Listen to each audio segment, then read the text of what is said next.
Voy a intentar no predicaros 30 veces, porque a veces predico en los anuncios, predico en los buenos días, predico... Así que voy directamente a Gálatas.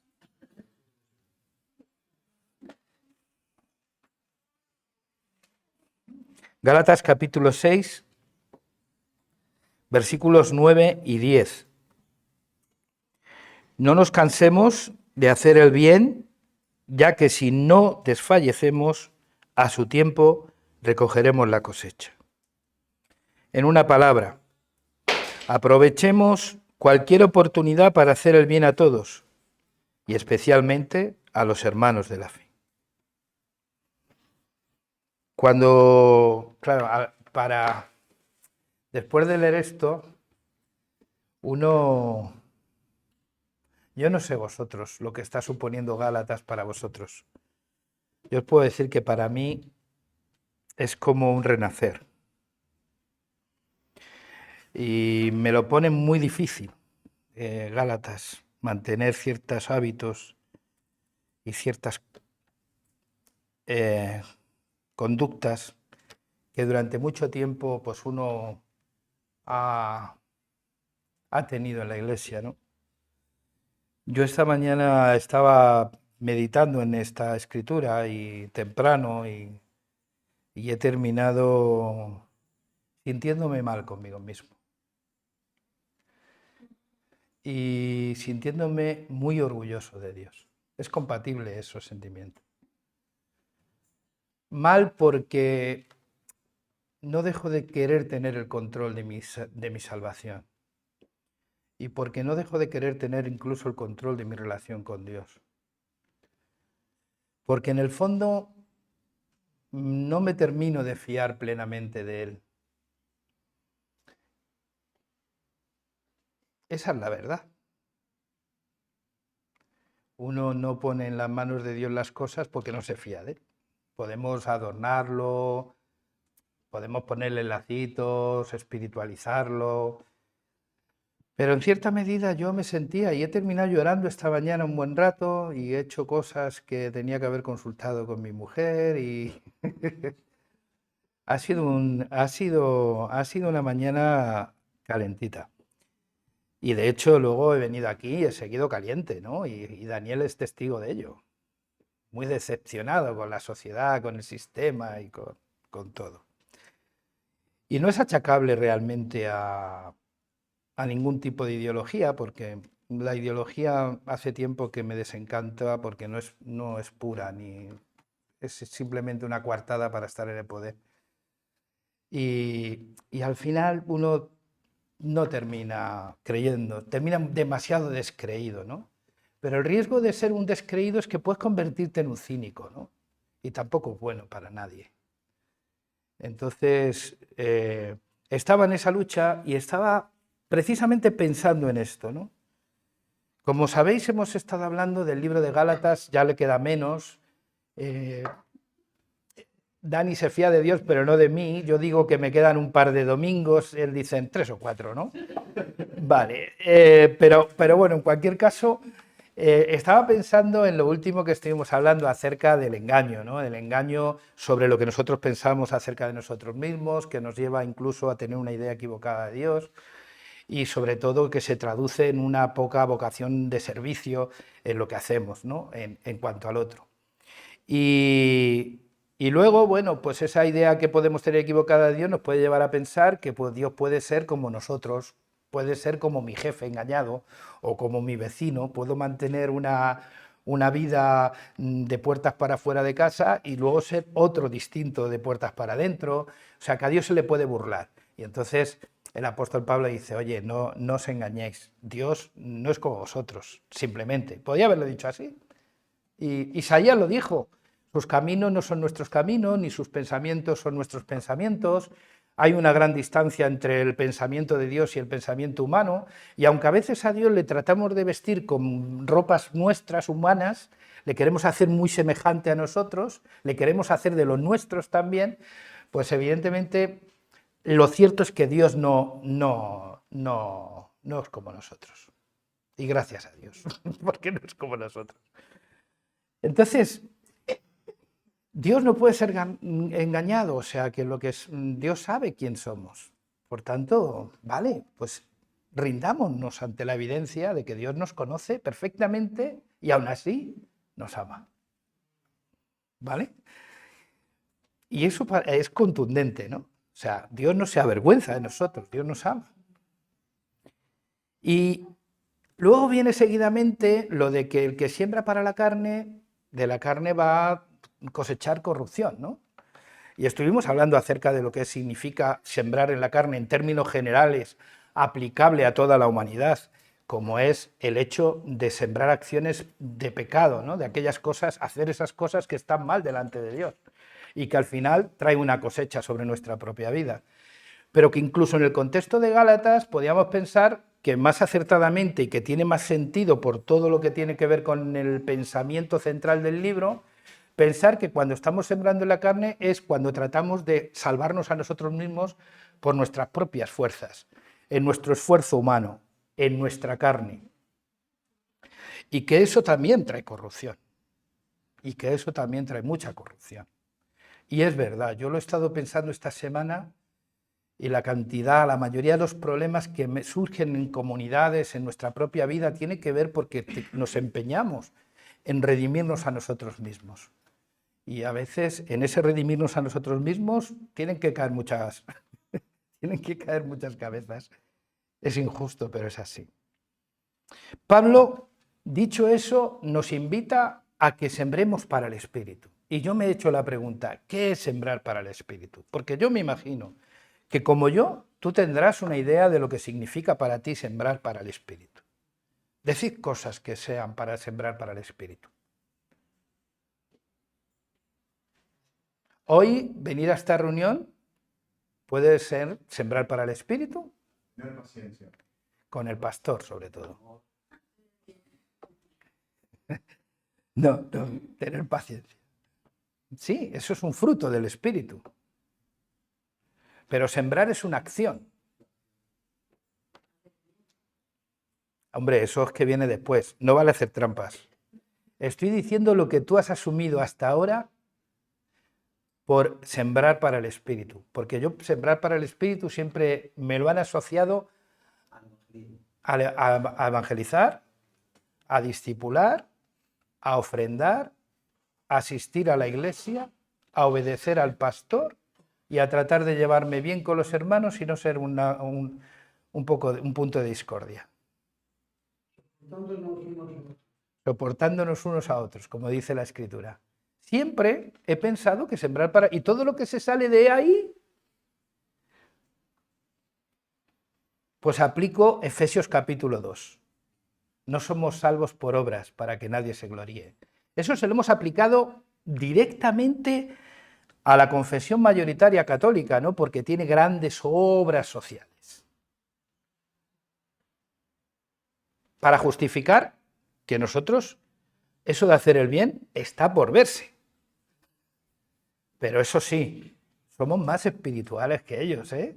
Porque leemos más la Biblia, oramos más, ayunamos incluso, nos reunimos. Bueno, hay hasta comunidades que se reúnen 7 veces a la semana. O sea, damos de nuestro dinero a Dios. Y evidentemente yo obedezco al pastor. Y asisto a todas las reuniones. Y siempre hemos asociado a eso el sembrar para el Espíritu. Pero fíjate, lo primero que hace el apóstol Pablo es invitar a los cristianos a no cansarse de hacer el bien. A no cansarse para no desfallecer. Y es que cuando uno tiene que hacer el bien se puede cansar porque siempre va a encontrar 1000 razones para dejar de hacerlo. Si es que no hace caso, si es que estoy harto de ayudarle, si es que siempre es el mismo o la misma, si es que no consulta con nadie, si es que yo no puedo con todo. Siempre vamos a encontrar una razón para no hacer el bien o para dejar de hacer el bien. Y si somos pues agricultores de poca tradición o de poca cultura, pues seguramente que sufriremos mucho de impaciencia, porque pensamos que tras la siembra, inmediatamente después, tiene que venir la siega. De hecho, cuando oramos muchas veces pensamos de una forma mágica de la oración hasta tal punto que pensamos que va a cambiar todo a partir de esa oración, un minuto después. No nos preguntamos si lo que estoy pidiendo es lo que Dios quiere, ni nos preguntamos si lo que me está pasando es porque Dios lo está permitiendo. ¿Tú te imaginas a Job orando por su sarna?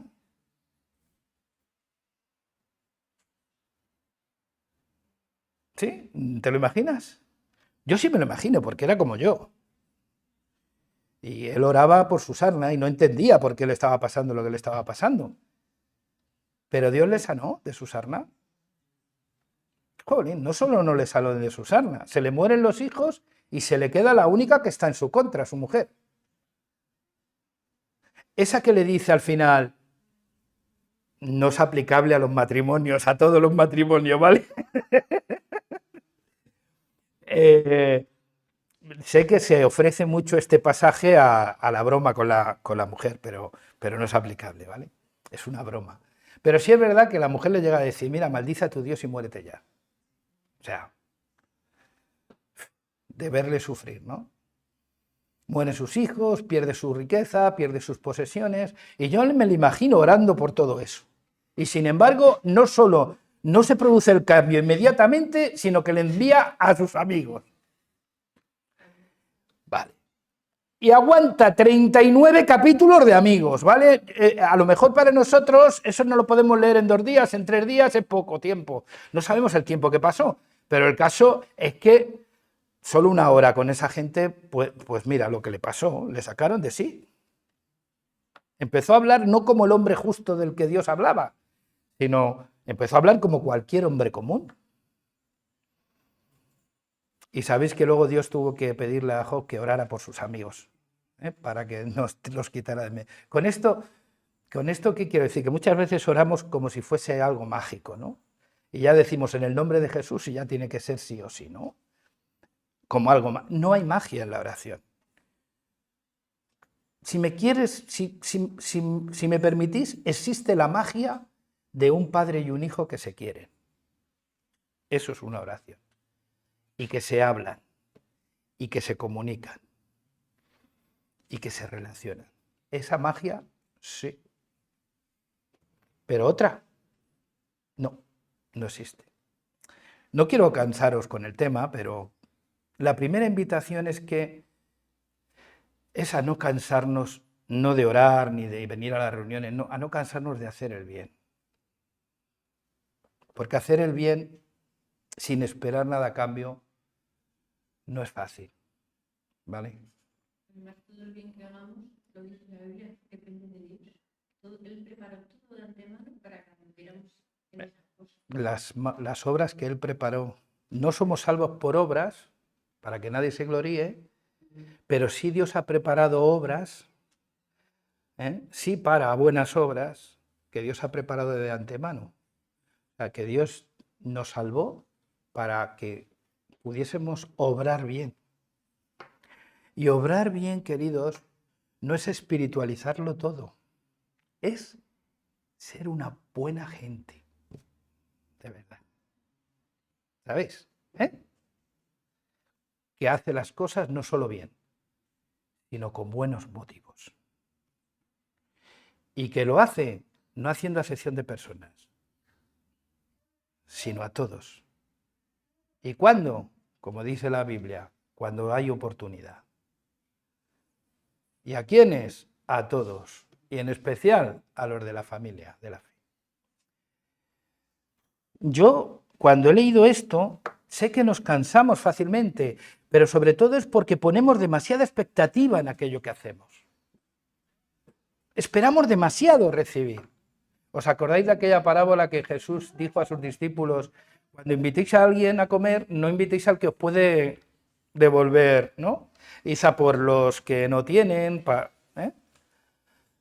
sea, deberíamos de obrar sin expectativas de recibir, sacar ventaja, beneficio, ni siquiera la satisfacción que podemos llegar a sentir por el bien que hacemos. eso es harto complicado. Harto complicado. Pero es la pretensión divina. Y lo primero que les invita es, primeramente, a no desmayar, a no ser impacientes, a no cansarse. Cuando en realidad es lo primero que hacemos, ¿no? ¿De qué no se tienen que cansar? De hacer el bien. Yo he estado pensando mucho en esto de hacer el bien, porque me llama la atención que curiosamente no habla de oración, no habla de ayuno, no habla de reuniones, no habla de campaña, ni siquiera de conversiones, ni siquiera de programas, sino que habla de bien, de hacer bien a las personas.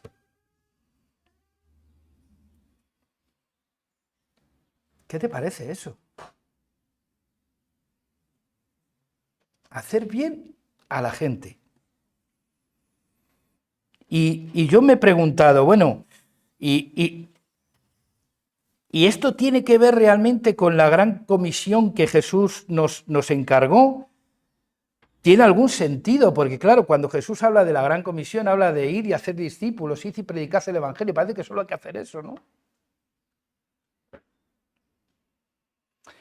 Pero Jesús, cuando veis que recorría los pueblos y las aldeas, dice que primero sanaba a los enfermos y luego predicaba, ¿no? Quiero decir que la persona está en el centro del corazón de Dios. Y es verdad que hay que orar por personas para hacerle bien, porque no te cae bien. Pero hay que hacer bien. Pero hay que orar por eso, porque a lo mejor no te cae todo lo bien, no es digno de tu bien. El pensamiento predominante del apóstol en toda la carta a los Gálatas es ese conflicto entre el que cree en Jesús para salvarse o piensa que hay que hacer, cumplir, obedecer algo más para ser salvos. Lo tenéis claro, ¿no? Ese es el corazón de la carta del apóstol Pablo a los Gálatas. Pensar que no soy salvo por Jesús, sino que necesita de mí obrar para yo poder ser salvo. Sinceramente.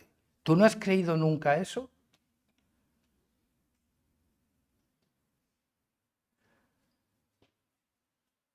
¿Tú no has creído que depende de tu conducta, de tu comportamiento, de tu obrar, el ser salvo? ¿Tú te has llegado a creer realmente que eres salvo a pesar tuya? Yo es que no me lo he creído hasta hace poco. Por eso he llevado la vida que he llevado. Y por eso me han leído las cosas como han salido. Quiero decir, ¿por qué siempre pensamos que es insuficiente lo que Dios ha hecho por nosotros? Que hay que hacer algo más, que hay que demostrar.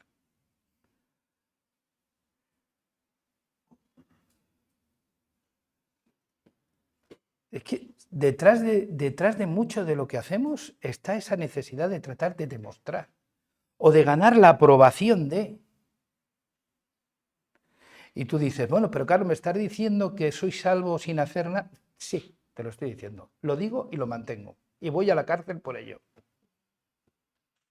Porque a mí con la salvación me pasa un poquito como con la respiración. Mira, yo respiro generalmente sin darme cuenta. Sí. ¿Y sabes cuándo me doy cuenta que respiro? Cuando creo que me falta el aire y me hiperventilo. Cuando soy consciente de que respiro o no respiro, empiezo a tener problemas de hiperventilación. ¿Y sabes lo que produce eso, no? Pues con la salvación me pasa un poco eso. Yo sé que soy salvo, pero cuando intento pensar que esa salvación depende de que yo haga algo para tenerla, hiperventilo. Y no veas si se nota alrededor mío mi hiperventilación. Lo nota todo el mundo, incluido yo. Entonces, es esta forma de religión que piensa que Jesús no es suficiente, sino que hay que obedecer sobre todo y por todo para agradar a Dios, que eso es lo que pensaban los paganos de sus divinidades. Ojo que nuestras divinidades no se enfaden que viene mala cosecha. Hay que hacer sacrificios. Y llegaban a hacer sacrificios humanos para agradar a esos caprichosos dioses, que eran muchos. Claro, Dios dijo, así no puede ser conmigo, tú. Yo quiero que me quieran. Yo quiero que me quieran. Y nos quiere a pesar de nosotros también. Nos quiere aunque no le queramos. ¿Cuánta gente hay que no quiere saber nada de Dios y Dios sigue mostrando su amor? Saliendo el sol para los justos e injustos. Yo siempre he pensado de ese texto que no hay gran diferencia en el sentido de que Dios ama a la humanidad y que todos estamos en este mundo caído viviendo muchas veces consecuencias de ese mundo caído. Pero que Dios sigue amándonos de manera sobrenatural a todos y cada uno de nosotros. Esta forma de religión, hermanos, de que al final no es suficiente con Cristo, hay que hacer algo, nos lleva a nosotros a considerar que somos nuestros propios salvadores, que podemos salvarnos a nosotros mismos, que podemos redimirnos. Sabéis, esta forma de religión encuentra su satisfacción en la aprobación, en la reputación. Su sacerdote es el mérito. La lógica sobre la que aplica la justicia es la del castigo y la recompensa. Si haces bien, te va a ir bien. Si haces mal, te va a ir mal. A ver cómo explicamos a Cristo desde esa lógica. ¿Tú puedes explicar la vida de Cristo desde esa lógica? Por eso nos da tanta penica ver a la película de Mel Gibson, ¿no? Porque decimos, ¿cómo un hombre tan bueno puede sufrir tanto? Esa es nuestra lógica. Pero no, Jesús, no le podemos aplicar la lógica esta que aplicamos a mucha gente y a nosotros mismos. Él está inventando, él está abriendo una tercera vía entre aquel que quiere independizarse de Dios y no saber nada de él y tratar de descubrirse, de autodeterminarse, de autorrealizarse sin Dios, y aquel que hace de la religión un mecanismo de control de la deidad al final. Pero es un terreno lleno de culpa neurótica, de vergüenza asfixiante y de miedo al fracaso, donde nunca es suficiente y donde solo unos pocos tienen el control de los muchos. Y son esos pocos los que terminan determinando lo que hay que hacer y no hay que hacer. En ese contexto de religión, el yo egoísta no tiene problemas. ¿Qué problema tiene en ese contexto de religión el yo egoísta? Ninguno. Sigue siendo el centro, si al final hasta mi salvación depende de mí. Está encantado de haberse conocido. Sigue maravilloso, compite con todos, no tiene problemas. Incluso reivindica, se queja, incomoda, porque no se está a la altura de lo que él se merece en ningún caso. Porque al final todo depende de nosotros mismos. Porque al final pensamos y creemos que tenemos el control de la relación con Dios, incluso del mismo Dios. Por eso asociamos el bien a aquello que nos ocurre, que nos proporciona ventaja.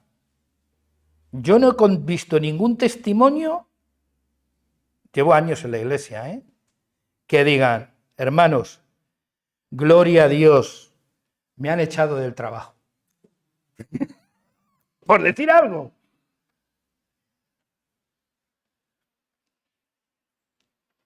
Gloria a Dios.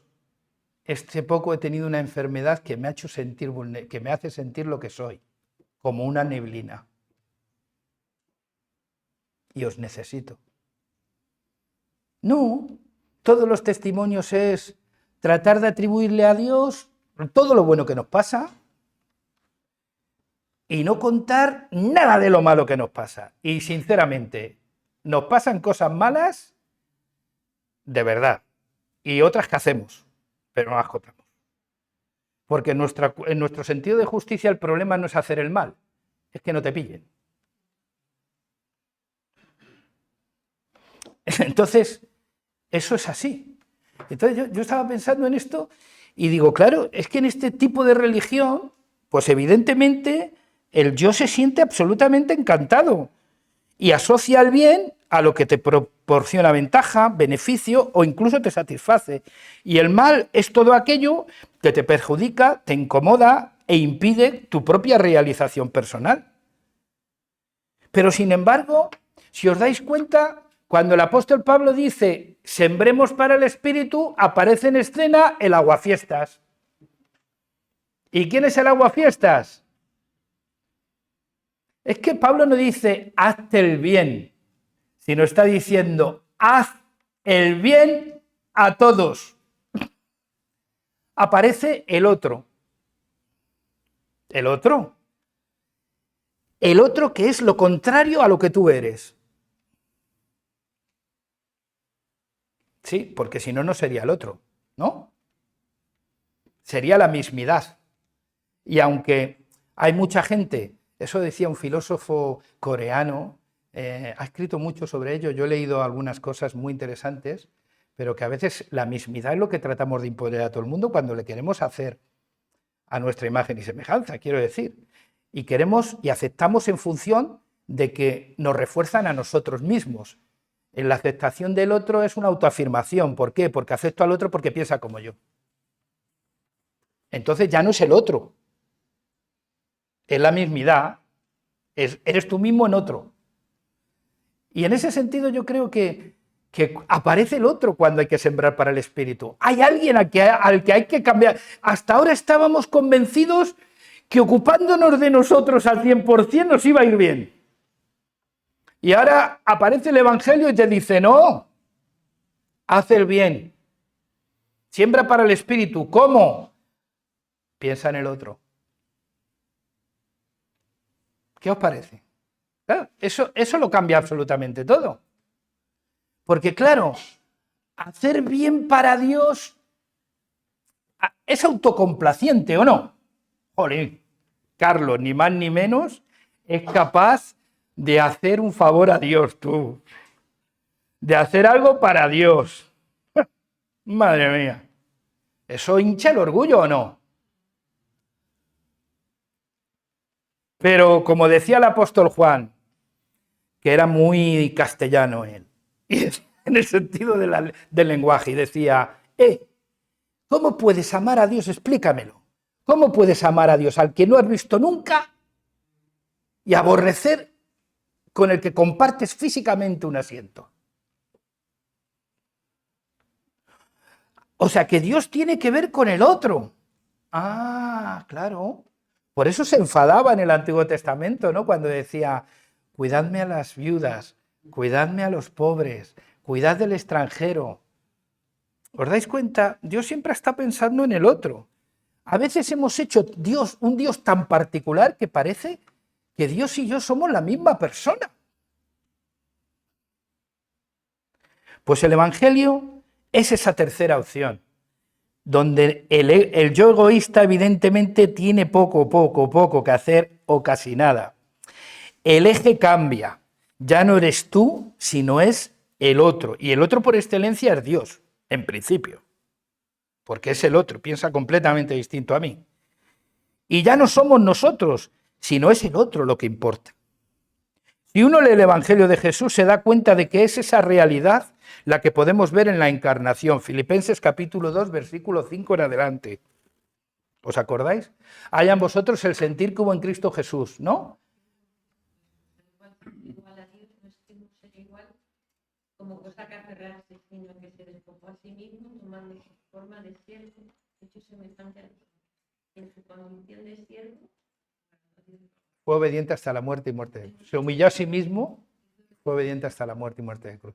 ¿Os dais cuenta, no? O sea, detrás de la encarnación hay un vaciamiento de Dios en el sentido de que dejar de ser Dios para ser un igual al otro. No está pensando en sí mismo. Pero detrás de la cruz, ¿qué hay? ¿Cuál fue la mayor tentación en la cruz a Cristo? que era como un cachondeillo que había en el entorno de aquel momento. Fíjate tú, está muriendo la gente, la están sacrificando y la gente tenía ganas todavía de guasa. Sálvate a ti mismo. Si eres quien dices ser, sálvate a ti mismo. Esa es la lógica del pensamiento humano, gritando constantemente, oye, sálvate a ti mismo. Tú puedes salvarte a ti mismo. En lo que dependa de ti, solo piensa en ti.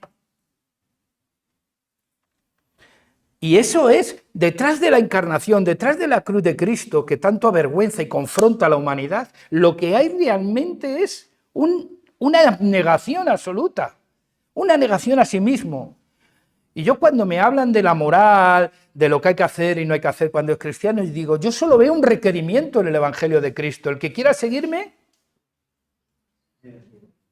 porque es que esa negación de uno mismo es negarte a ser tu propio Salvador, tu propio Señor y del propio dueño de tu propia vida y tu destino. Por tanto, yo estoy en ese sentido pensando que realmente eso es lo que hay en el Evangelio, una negación de uno mismo, donde brilla el otro, donde aparece el otro. Por eso, sembrar para el Espíritu es hacer el bien. En segundo lugar, la palabra expresa ese sentido de donación. Hace el bien a todos y en especial. Es la donación de tu vida, de lo tuyo al otro. La entrega. ¿Qué es lo que muestra también la cruz de Cristo? Entregarnos no solo pensando en cómo nos hace sentir lo que hacemos, ni tampoco qué vamos a conseguir por lo que hacemos, sino inspirados en ese amor condicional de Dios. Incondicional de Dios, perdón. Ese amor incondicional de Dios. Eso es lo que la Biblia nos enseña. Siempre hemos pensado en el otro como almas que hay que salvar. ¿Sí o no? Por consiguiente, siempre pensamos que hay que predicarles, evangelizarles y discipularles. ¿Sí o no? Al fin y al cabo, esa es la misión. Lo que voy a decir es muy duro y se está grabando. Pero yo creo que para muchos la misión es una coartada. Una coartada para no enfrentar el verdadero problema que uno de nosotros tenemos, que es que estamos enamorados de nosotros mismos.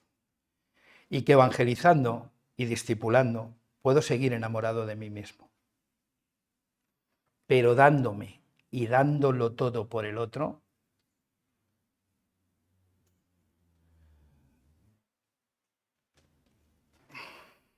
bueno, de hecho hay algunos que evangelizando se han montado su puesto de trabajo.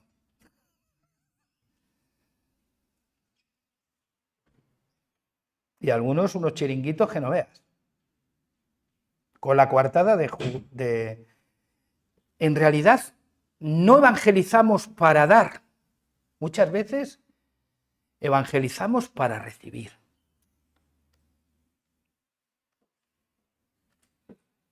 Y se muestra en que no persistimos con la gente que se resiste. En que no amamos a aquellos que nos dicen que no. Nos volcamos en aquellos que dicen que sí, que se hacen de los nuestros. ¿Y si nos hicieran de los nuestros? ¿Mostraríamos el mismo interés? ¿Y si no pensaras en ti cuando estás evangelizando, en ese sentido del deber cumplido, evangelizarías? ¿Y si no pensaras que hay premio por evangelizar, lo harías? ¿Lo haríamos solamente por el hecho de? Yo creo que lo más puro en esto es el amor. De tal manera amó Dios que se dio. Y nos damos cuando evangelizamos. No solamente porque evangelizar, al fin y al cabo, predicar el evangelio, bien. Pero cuando alguien tiene la premura del hambre, ¿tú crees que necesita que le hablen o que le muestren el evangelio compartiendo lo que tú tienes? ¿Qué necesitan? ¿El evangelio lleno de dogmas y doctrinas o el evangelio sin palabras? que trae pan al sediento, que acompaña al solitario, que da sed al sediento, que visita al preso, que cuida a la viuda, que protege al extranjero. ¿Qué hacemos? Claro, nosotros decimos que esas obras no salvan. Claro que no. No salvan. Pero son las que Dios ha preparado de antemano para que caminemos en ellas. No la obra de oro por mí, por todos mis compañeros y por mí primero. Mi oración. Y no, me voy a la iglesia porque es que si no me siento mal. ¿Y si no te sintieras mal? ¿Vendrías a la iglesia? ¿Romperías tu cita con Jesús, con tus hermanos? Pues ya sé lo que nos quieres entonces. No, es una broma. ¿Os dais cuenta de que el Evangelio es eso? El Evangelio al final es amor, un amor que se entrega, un amor que se da. Y en ese amor que se entrega y en ese amor que se da, es verdad que ahí el yo egoísta se muere. Ahí el yo egoísta se muere. Evidentemente, cuando muere el yo egoísta, querer hacer el bien a todos es un requerimiento que nos puede desbordar, ¿sí o no? ¿Sí o no? Yo no puedo atender todas las necesidades que hay en el mundo. Pero el apóstol Pablo, sabiendo eso, dice, siempre que tengamos la oportunidad. Y fíjate, es curioso porque los cristianos estamos entrenados para ver una oportunidad para leer la Biblia, para orar, para reunirnos, creamos las oportunidades si no las hay. Pero estamos tan pendientes de ver la oportunidad donde solo hay servicio. Deberíamos de pensar en ello, ¿no? Y estas cosas son las que a mí me han hecho ver lo egoísta que por mucho tiempo he sido y encima lo he espiritualizado. Lo imbécil que he sido cuando me acomodo a lo que hace la mayoría.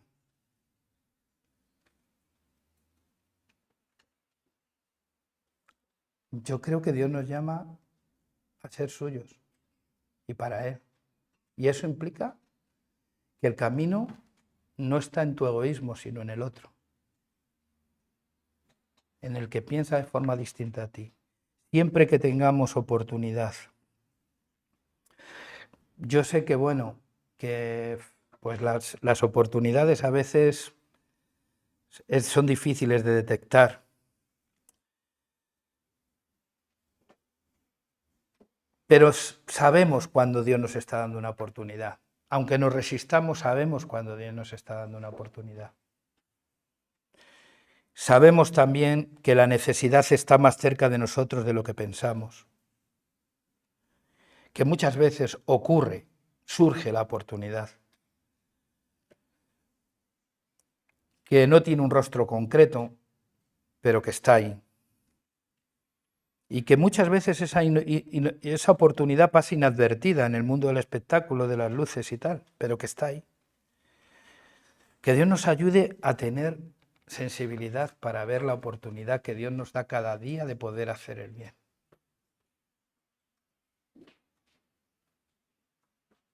Bien, buen siervo fiel, en lo poco has hecho bien, ¿no? Y en lo mucho, algunos piensan a la inversa de eso, pero yo creo que ese es el camino. Pensar en el bien que podemos hacer a los que están a nuestro alrededor. Pensemos en el trabajo, pensemos en los vecinos, pensemos en los amigos de los amigos. Pensemos en la cantidad de momentos en los que puede existir una oportunidad para servir. Y pensemos que hay que hacerlo. Amén. En castellano sería haz el bien y no mires a quién. Y si encima lo haces sin esperar nada a cambio, es una carga que quitas sobre el ayudado. Le quitas una carga porque no te tiene que corresponder. Y si encima lo haces pensando en lo que Dios te amó, vas a tener la mayor motivación. Si Dios lo hizo conmigo, ¿por qué no lo voy a hacer yo con? Así que animémonos, ¿vale? Sembrar para el espíritu, la verdadera espiritualidad a veces no tiene que ver con el convento, con el aislamiento del mundo, sino con la respuesta que damos al mal. Y solo hay una manera de vencer el mal, lo dijo Jesús. Solo hay una manera de hacer vencer el mal, es con el bien. Y el bien es algo concreto. El bien es algo concreto, no es algo abstracto que lo espiritualizamos, no, tranquilo. Es como lo dijo Juan, y voy a terminar. ¿Os acordáis? A Juanito le teníamos que traer a la iglesia, al apóstol Juan, y decir, cuando Juan dice, pero ¿de qué te vale decir a tu hermano? ¿Cómo puedes decir a tu hermano, tranquilo, oraré por ti?